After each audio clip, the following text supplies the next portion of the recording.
I think we all felt that way yesterday watching as the news was coming in, the best the country has to offer. And I thought the president said it best when he said, we all feel outrage and heartbreak. Heartbreak in particular. Absolutely. And you think of the 104,000 lives pulled out of that country and saved. There were lives on the line to do it, and we saw that yesterday. I know, and as the news was breaking, guys, as you know, it always changes. I kept thinking if I was a family member waiting to get word, if you knew a loved one was there, the agonizing wait of finding out either yes or no was heartbreaking to watch yesterday. Yeah, God bless our troops. I mean, every single day they put themselves on the line to protect us and protect our interests. Including today, it continues. Let us not forget that. And that's where we're going to begin, with a renewed push by U.S. forces at Kabul airport to get even more people out of Afghanistan after not one but two suicide bombings yesterday killed more than 100 people.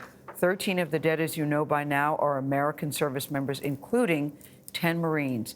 It is the deadliest day for U.S. forces in Afghanistan in a decade. The bombers struck late in the afternoon at an airport entrance packed with people. More than 100 were wounded.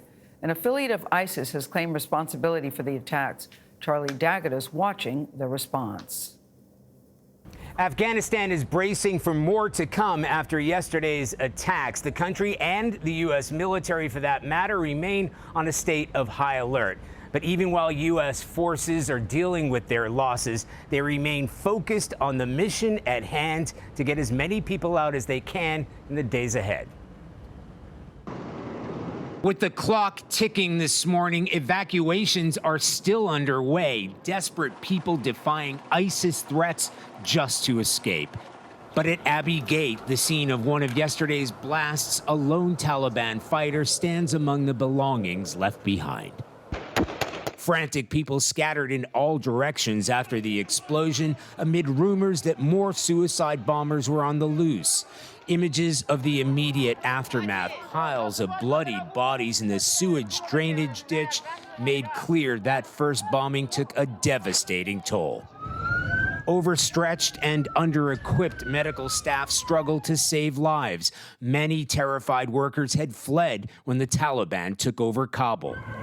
There's been no pause to the last evacuation planes taking off, but most European countries had already planned to bring an end to their flights today. Credible intelligence from the U.S. and its allies had seen these attacks coming.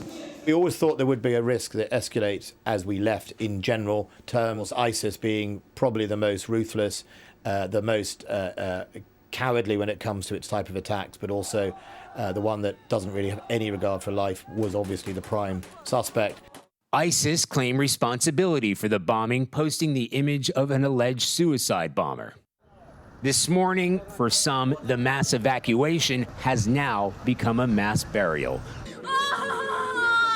Relatives collecting the bodies of loved ones, victims to the very violence they were so desperate to leave behind. The airport remains a vulnerable target. CENTCOM Commander General Kenneth McKenzie said intelligence revealed very real terrorist threats, including a possible rocket attack or using a car or truck suicide bombing.